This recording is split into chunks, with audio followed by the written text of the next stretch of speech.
ఇది తరిగిన కాలీఫ్లవర్ అండి, వంట కోసం తరుక్కున్నది.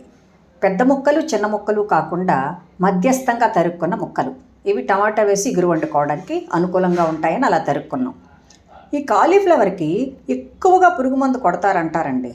అది నిజమే, వాసన కూడా మనకు అప్పుడప్పుడు వస్తూ ఉంటుంది బాగా పురుగు మందు కొడితే.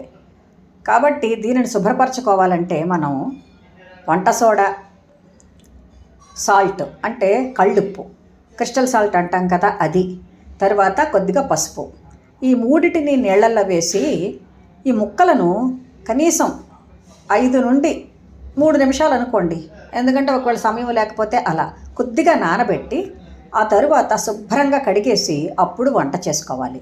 ఇంకా కొంతమంది ఏం చేస్తారంటే చిన్నపిల్లలు వాళ్ళు ఉంటే కొద్దిగా నీళ్లను వేడి చేసి అందులో పసుపు వేసి ఒక్క నిమిషం అలా మరిగించేటట్టు చేసి ఉడికించేటట్టు చేసి తీసేసి అప్పుడు వంట చేసుకుంటారు పిల్లల కోసం.